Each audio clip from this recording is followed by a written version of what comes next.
Madame Diop Aminata Sall, coordinatrice du projet de renforcement de la coopération transfrontière pour une meilleure gestion et restauration des écosystèmes du delta du fleuve Sénégal. C'est un projet de la RBTDS, la réserve de biosphère transfrontière du delta du fleuve Sénégal, un projet d'appui.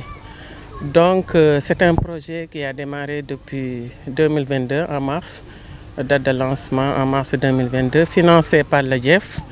Et mise en œuvre par l'UICN. Et les agents d'exécution sont la direction du parc national de Djaoling en Mauritanie, ici et là-bas, direction des parcs nationaux au Sénégal.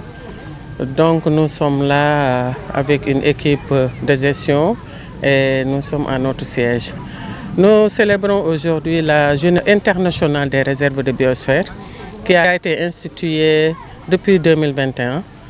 Lors d'une assemblée générale de l'UNESCO qui avait recommandé à chaque année, le 3 novembre, on célèbre la Journée internationale des réserves de biosphère.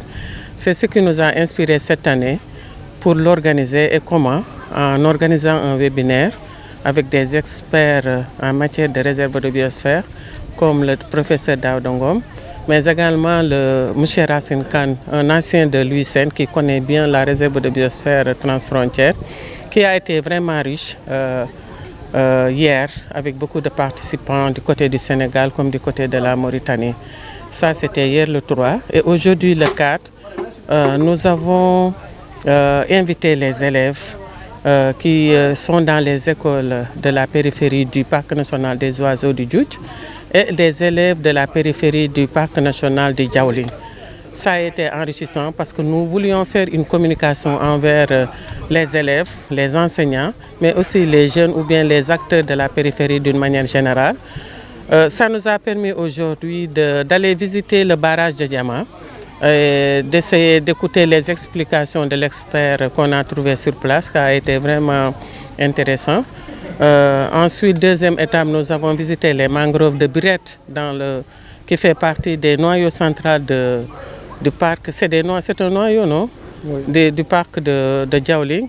Donc, intéressant aussi pour les élèves et ceux qui avaient participé. Et nous sommes revenus ici au niveau du siège pour suivre des films sur la RBTDS, en l'occurrence des noyaux comme le parc national des oiseaux du Djoudj et un autre noyau, le parc national du Djaoling. Ça a été vraiment intéressant et nous avons fini par une série de questions-réponses avec les élèves sur la biosphère, les réserves de biosphère, sur la biodiversité, sur l'importance des réserves de biosphère, mais également sur la réserve de biosphère transfrontière du delta du fleuve Sénégal, qui a été mise en place depuis le 27 juin 2005, et avec des noyaux centraux, des zones tampons et une zone de transition. Alors, qu'est-ce qui explique l'implication des élèves issus des écoles qui vivent sur l'emprise aussi bien du parc de Djoudj que du parc de Djaoling? Quel était l'objectif visé? L'objectif était, nous avons ciblé la génération future, la génération qui va gérer demain la biodiversité. Et là, il n'y a pas meilleur acteur que les élèves. Donc nous nous sommes dit que nous allons mettre l'accent sur les élèves qui vont prendre la relève demain, leur expliquer c'est quoi une réserve de biosphère, la biosphère, comment préserver l'environnement, pourquoi les aires protégées, pourquoi les parcs, pourquoi les réserves. Donc c'est pour que la relève soit assurée qu'on a eu à mettre l'accent sur ces élèves. Et parmi les fonctions d'une réserve de biosphère, il y a ce qu'on appelle l'appui logistique. L'appui logistique cible la mise à niveau des acteurs, des parties prenantes, et il n'y a pas meilleur acteur que les élèves à qui on peut inculquer du savoir. Il y a aussi l'autre aspect qui est l'aspect conservation qu'on a discuté aujourd'hui. Il y a également l'aspect économique que nous essayons de développer dans le cadre de ce projet.